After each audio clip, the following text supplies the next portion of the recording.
area for cohesion for all. Perhaps I could start by just taking a step by. I don't want to present really BMW, but rather a subject that I hold dear. And for 19 years, I've been working in the group. And what I have noticed is that we have a number of different values that are in the list of positive aspects of corporations, and think about how they are really addressed in the company. In the sustainable report that we have in our company, we have the United Nations Global Company, 2001. We set a number of different parameters, objectives, and reducing our use of water resources and increasing our efficiency, as well as efficiency of our companies, of our cars rather. All of this comes from a fact that we have a specific strategy for the medium and long term. The BMW Group,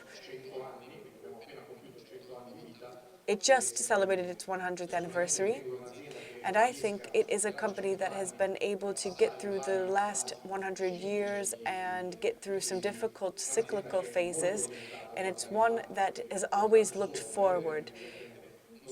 A company that looks in the short term and only at the short term cannot persist. If we look at the Fortune 500, 50 years ago, what we can see is 90% of the companies in the Fortune 500 no longer exist. Clearly, those who have been able to have a long-term perspective have been able to survive, BMW being one of them. The group just was supposed to review its strategy. And I brought a few slides on the subject. It gives a vision for what we think mobility will look like in the future, what we see, and what we believe will happen. This is from our board of management. You can see the first slide, Global Trends Driving the Future of Mobility, gives a bit of context. Clearly, this is a moment that is a time of great change and revolution in the sector.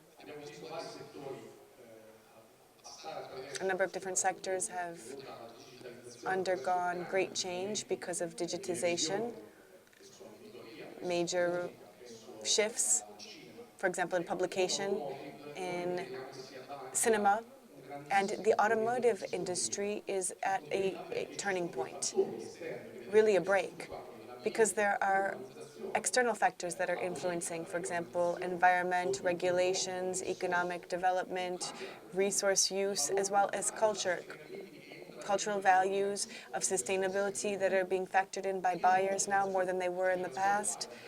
And the Y generation as well has changed things.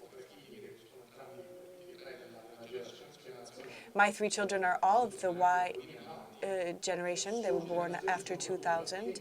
And these are generations that are much more keen to factor in sustainability and the future in all of their choices. This has a great impact.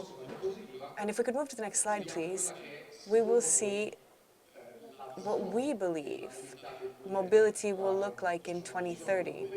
So it's a long-term view, really. And I could summarize it, I think, with using 4 words. So heightened urbanization, 60% of the world's population will live in the next 20, 30 years in urban or metropolitan areas. So we believe that mobility will have to be electric,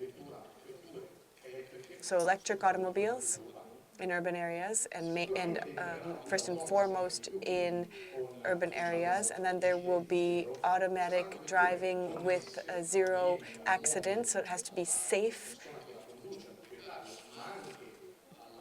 for the driver, but safe for all of the urban infrastructure. We'll need a system that will permit the interconnection of parking, of the transport, and the urban planning as a whole. And it's also going to have to be shared, so increasingly shared. So not just mobility that is personal mobility in an urban area, but also shared mobility. Shared in companies, but shared by individuals. So one automobile for more people. Già finito, bravissimo. Excellent.